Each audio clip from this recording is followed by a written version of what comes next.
12장부터 14장까지 이 스가랴가 보고 있는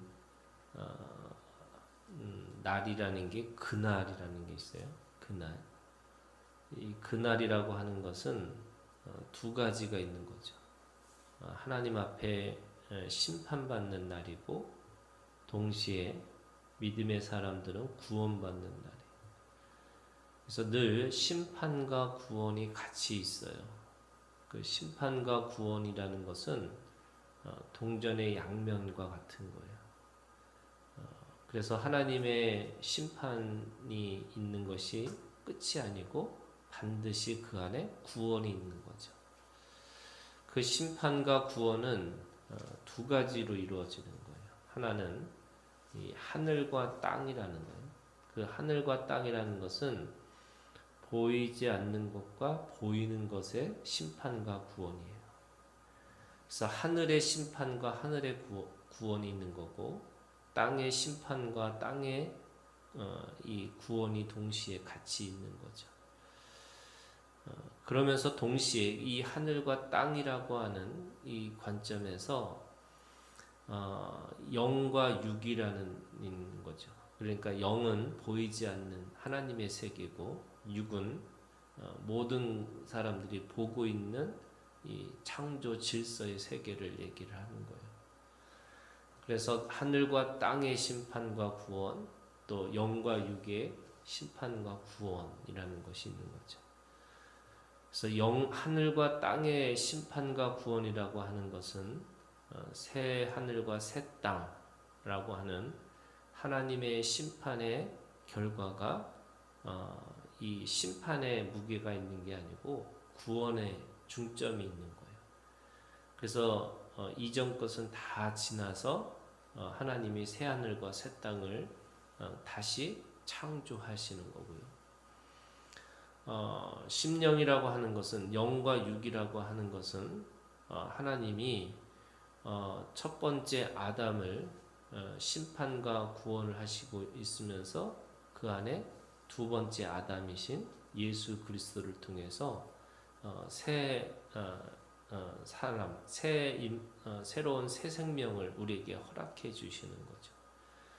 그러니까 첫 번째 아담에 보이는 아담이죠. 그 아담의 심판과 구원 속에서 하나님이 하시고자 하는 것은 두 번째 아담이신 예수 그리스도. 그러니까 모든 그리스도인들을 구원하시는 것에 초점이 있는 거예요. 그래서 오늘 우리가 하나님 앞에 이 심판이 하나님의 본심이 아니고요. 하나님은 우리를 구원하시려고 오신 거예요. 구원이 목적이에요.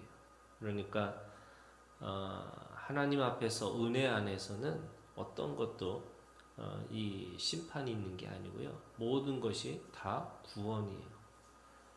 그것이 하물며 세상의 사람들, 세상의 잣대에 비교해서 그것이 실패다, 또 그것이 죽음이다 라고 할지라도 하나님은 실패를 최종적인 승리자로 세우시겠다고 말씀하시는 거고 그 죽음, 사망 가운데서도 다시 일으키셔서 우리에게 영원한 생명을 허락해 주시는 것이 하나님의 목적이라고 할 수 있는 거죠.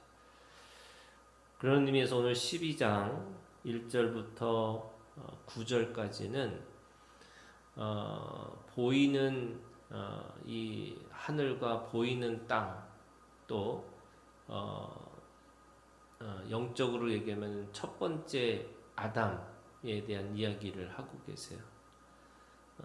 그 육적인 이스라엘 사람들 또는 그 보이는 예루살렘을 어떻게 하실 거냐? 오늘 이 말씀에 보면 2절에 이렇게 돼 있어요. 보라, 내가 예루살렘으로 그 사면 모든 민족에게 취하게 하는 잔이 되게 할 것이다. 취하게 하는 잔. 이거는 사람들을 제정신으로 살 수 있도록 만드는 게 아니고 전쟁에 나가면 정신을 차려도 살까 말까 하는 건데 이 예루살렘을 통해서 모든 민족에게 이 취하게 하는 잔이 되게 할 것이다. 이렇게 말씀하시는 거예요. 3절에 있는 말씀에 보면 그날에는 내가 예루살렘을 모든 민족에게 무거운 돌이 되게 할 것이다. 그러니까 두 번째는 무거운 돌이 되게 하시겠다 이렇게 얘기하시는 거죠. 취하는 잔에다가 무거운 돌이에요. 그러면 이것이 마지막 전쟁에서는 아무리 이방 민족들이 또 다른 민족들이 이스라엘을 치려고 해도 칠 수가 없는 거예요. 내적으로는 취한 거죠. 거기다가 이스라엘은 무거운 돌이라서 크게 그 돌을 드는 순간에 크게 상하게 될 것이다 이렇게 말씀하시는 거예요. 그 취하게 하는 잔, 무거운 돌이라고 하는 이 두 가지 관점에서 그들이 전쟁을 일으켜서 이스라엘을 치려고 할 때마다 4절에 그날에 내가 모든 말을 쳐서 놀라게 하며 그 탄자를 쳐서 미치게 하되 유다 족속은 내가 돌보고 모든 민족의 말을 쳐서 눈이 멀게 하리니. 그러니까 취하게 잔과 무거운 돌이기 때문에 이 사람들이 제정신이 아니게 된 거예요. 취했으니까. 그리고 또 그들이 이제는 이 눈도 멀어지게 된 거예요. 취했으니까. 그러고 나니까 그들이 아무리 대단한 기병과 또 모병과 또 보병들을 그런 군대를 가지고 있다 할지라도 그들은 백전백패 할 수밖에 없다 이렇게 얘기하는 거죠. 그런 의미에서 또 세 번째, 그러니까 취하게 하는 잔이 될 거고 무거운 돌이 될 뿐만 아니라 5절에 보면은 유다의 우두머리들이 마음속에 이르기를 예루살렘 주민이 그들의 하나님 만군의 여호와로 말미암아 힘을 얻었다 할지라. 이 지도자들이 나타나서 그 이스라엘 사람들을 똘똘 뭉치게 한다는 거예요. 그렇게 어떻게 하는 거냐? 6절에 그날에 내가 유다 지도자들을 나무 가운데 화로 같게 하며 곡식단 사이에 횃불 같게 하리니. 그 유다의 지도자들이 불 같은 사람들이 되는 거죠. 그러니까 이 어떤 것에도 꺼지지 않는 불. 이 아가서에 있는 말씀에 보면 그 사랑이라는 것이 어떤 물이라도 그 사랑을 끌 수 없는 불이라는 거예요. 그 다음에 지울 수 없는 도장 같다는 거잖아요. 그러니까 이 지도자들이 하나님을 향한 그 사랑이 불 같고 도장 같아서 그들은 이 전쟁에서 질 수 없다라는 것을 아는 거죠. 실패가 있다 할지라도 또 죽음이 있다 할지라도 두렵지 않아요. 왜? 그 실패 속에 최종적인 승리자가 하나님이 될 것이고 또 하나님을 믿는 사람들이 될 것이고 또 마지막에 그들이 가지고 있는 이 죽음이 있다 할지라도 결국 예수 그리스도의 부활이 우리 가운데 있기 때문에 죽음이 두렵지가 않은 거죠. 그래서 모든 민족들을 불사를 것이고 예루살렘의 사람들은 다시 그곳 예루살렘에 살게 될 것이다. 근데 그 산다는 게 영원히 사는 거죠. 그 영원히 사는 그것이 뭐냐면 바로 새 하늘과 새 땅이라고 하는 바로 예루살렘의 하나님의 세계를 살아갈 수 있는 것. 그걸 말씀하고 있어요. 그것이 7절에 여호와가 먼저 유다 장막을 구원하리니 이는 다윗의 집의 영광과 예루살렘 주민의 영광이 유다보다 더하지 못하게 하려니라.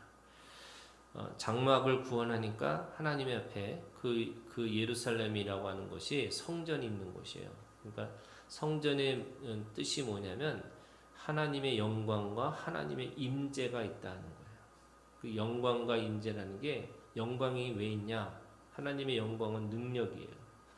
그러니까 그들이 경험하는 하나님은 막연한 하나님이 아니고요. 그 삶 속에서 하나님의 살아계심을 경험하는 능력들이 있으니까 그곳에 하나님의 영광이 있는 거고 하나님이 임재하고 계시니까 그것이 기쁘고 감사하고 그 평화의 이 경험이 되는 거예요. 그게 예루살렘이잖아요. 예루살렘은 평화의 도시죠. 그러니까 진정한 이름대로 그렇게 살아가는 곳이 될 것이다. 이렇게 말씀하시는 거죠. 8절에 보니까 그러니까 그들이 적군에게는 취하는 잔이 되고 무거운 돌이 되고 그 다음에 지도자들은 횃불 같고 불 같고 또 도장 같은 그 열정과 그 능력들이 있어요. 뿐만 아니라 8절에 보니까 그날에 여호와가 예루살렘을 주민을 보호하리니 그 중에 약한 자가 그날에는 다윗 같겠고 다윗의 족속은 하나님 같고 무리 앞에 있는 여호와의 사자가 될 것이다. 그러니까 지도자들 뿐만 아니라 이제 약한 자라는 거예요. 그 약한 자라는 것이 구약에서는 고아와 과부와 나그네와 같은 사람들이에요. 근데 그들조차도 다윗과 같다 이렇게 얘기를 해요. 이 우리가 잘 알고 있는 다윗과 골리앗의 싸움이 있잖아요.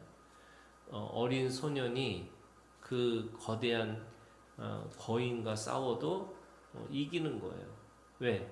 그들에게는 이 마병과 또 기병과 또 보병이라고 하는 것이 필요 없고 그들이 가지고 있는 문맷돌을 가지고 던지면 바로 이 전쟁의 신 여호와 하나님이 그들을 통해서 승리케 하시겠다라고 하는 다윗의 믿음이 있는 거예요. 이 다윗과 요나단의 믿음이 그런 거거든요. 사람들은 보병이 얼마냐, 마병이 얼마냐, 또 그들이 가지고 있는 이 마차가 얼마냐 이거를 따지는 건데 우리는 만군의 여호와 하나님 그 믿음을 가지고 그들은 그들을 가지고 있는 것으로 싸워도 이긴다라고 하는 그런 믿음이거든요. 그리고 그 전쟁에 하나님이 계시다는 걸 믿고 있는 거예요. 그러니까 지금 이 예루살렘에 있는 하나님의 사람들은 위아래서부터 그러니까 가장 비천한 사람들부터 시작해서 전체가 똘똘 뭉쳐서 다윗 같고 그 다음에 여호와의 사자 같고 또 여호와 같고 그렇게 전쟁을 하다 보니까 누구도 그곳에 이길 수 있는 자가 없다는 거죠. 그래서 마지막 9절에 예루살렘을 치러 오는 이방 나라들을 그날에 내가 멸하기를 힘쓰리라. 하나님께서 그들의 가지고 있는 그 믿음대로 하나님이 그렇게 싸우시겠다는 거예요. 하나님의 전쟁은 하나님이 싸우시는 거거든요. 그러니까 하나님의 전쟁에서 그들이 그 이스라엘을 치고 있는 사람들을 반드시 심판하시겠다 이렇게 말씀하고 있는 거죠. 그런데 그것으로 끝나는 게 아니고요. 10절부터 14절에는 그 이스라엘 사람들의 마음, 심령까지도 하나님께서 새롭게 지으시겠다는 거예요. 그러니까 새 하늘과 새 땅이라고 하는 그 하나님의 구조를 만드시는 뿐만 아니라 그 구조 안에 살고 있는 사람들도 새 하늘과 새 땅에 살 수 있도록 새로운 믿음의 새로운 피조물로 만드시겠다 이렇게 말씀하시는 거예요. 그래서 10절에 내가 다윗의 집과 예루살렘 주민에게 은총과 간구하는 심령을 부어주리니 간구하는 심령이 뭐냐면 이 상한 심령과 통회하는 마음이에요. 하나님을 구하는 믿음이죠. 그러니까 은혜를 구하는 믿음이 있는 거예요. 여러분 우리가 살아있다는 게 뭐냐면 은혜를 구하는 삶이 살아있는 거예요. 늘 날마다 자라나고 또 날마다 하나님 앞에 온전과 완전을 추구하기 위해서 내가 끊임없이 하나님이 온전하시고 완전하신 것처럼 그것을 위해서 구하고 살아가는 거죠. 그랬더니 그들이 그 찌른 바 그를 바라보고 그를 위하여 애통하기를 독자를 위하여 애통하듯 하며 그를 위하여 통곡하기를 장자를 위하여 통곡하듯 하리로다. 이 표현은 바로 메시아 그리스도를 예수 그리스도를 죽인 자들이 회개하고 돌아서는 마음이에요. 그러니까 결국 자신들이 예수님을 하나님의 아들 독자죠. 그리고 그 독자면서 장자이신 예수 그리스도를 십자가에 못 박았던 것들에 대해서 슬퍼하고 애통하는 마음이 돌아올 거라는 거예요. 우리가 이 마음이 살아있다, 우리 양심이 살아있다 이 말은 무슨 말이냐면요. 내가 고집과 회개하지 않는 마음이 아니고 날마다 듣는 마음이에요. 그게 열린 마음이잖아요. 듣는 마음이라는 게 뭐냐면 늘 내가 주님 안에서 겸손하게 내 마음에 이 귀를 열어놓고 듣고자 하는 마음이에요. 그게 지혜라고 그러잖아요. 그러니까 그 마음을 가지고 있으니까 그 안에 뭐냐면 은총과 간구하는 심령으로 늘 통곡하고 하나님 앞에서 다시 회개하고 돌아서고 그리고 다시 회개하고 돌아서서 하나님이 원하시는 장성한 분량까지 자라나는 거예요. 11절 그날에 예루살렘에 큰 애통이 있으리니 묵깃도 골짜기 하다 드르본에 있던 애통과 같을 것이다. 이 하다 드리본이라고 하는 이것은 두 가지 의미가 있대요. 하나는 이게 이 악신이라는 의미도 있고 또 거기는 지명이라는 의미가 있어요. 근데 그 악신이든 지명이든 그들이 그곳에서 슬퍼했던 그 모든 애통이 이제는 돌아서고자 하는 그 애통이 있는 거죠. 그래서 애통하는 자는 복이 있나니 이거잖아요. 그 애통이라는 것이 내가 하나님 앞에서 너무너무 큰 죄인 중에 죄인이었구나 라는 것을 깨닫고 이제 돌아서고자 하는 심령들이 있는 거죠. 온 땅 각 족속이 따로 애통하되 다윗의 족속이 따로 하고 그들의 아내들이 따로 하며 나단의 족속이 따로 하고 그들의 아내들이 따로 하며 레위의 족속이 따로 하고 그들의 아내들이 따로 하고 시므의 족속이 따로 하고 그들의 아내들이 따로 하며 모든 남은 족속도 각기 따로 하고 그들의 아내들이 따로 한다. 원래 남편이 따르면 아내가 그냥 따라가는 거예요. 원래 주인이 섬기는 신이 있으면 노예들도 그냥 똑같이 쫓아가는 거예요. 그런데 그 마지막 때에는요, 이게 개별성이에요. 하나님 앞에 다 따로따로 그 회개하고 또 회개하는 애통하는 마음이 있어야지 구원받는다는 거예요. 이스라엘 사람들은 어떤 믿음이 있냐면요, 가나안 땅에 있으면 구원받는 거예요. 이스라엘 사람이라고 하는 혈통만 가지고 있어도 구원받는 거예요. 그런데 예수님이 말씀하셨잖아요. 똑같이 밭을 갈고 있는데 하나는 데려가시고 하나는 내버려 두신다는 거예요. 그게 어떤 공간과 어떤 시간을 지키고 있다고 해서 또 그 공간에 들어갔다고 해서 구원받는 게 아니에요. 우리가 노아의 방주잖아요. 노아의 방주에 들어가면 구원받고 또 이 6월절에 그 어린 양의 피를 바른 곳에 들어가면 구원받는 거잖아요. 그런데 마지막 때의 구원은 그 안에 들어간 것이 중요한 게 아니고 각기 다 애통하고 이 통회하는 마음, 다시 말해서 상한 심령과 통회하는 마음이 있지 않으면 하나님 앞에 자신이 새로워지지 않으면 결코 구원의 완성을 이룰 수가 없다. 이렇게 말씀하고 있는 겁니다. 그래서 내 믿음이 누군가에게 이게 그냥 목사 아들이니까 또는 내가 어떤 누구의 아내니까 구원받는 게 아니고 모두가 하나님 앞에 똑같이 각각 따로따로 그것이 하나님 앞에 이 구원의 역사에 참여할 수 있다. 이렇게 말씀하고 있는 거죠.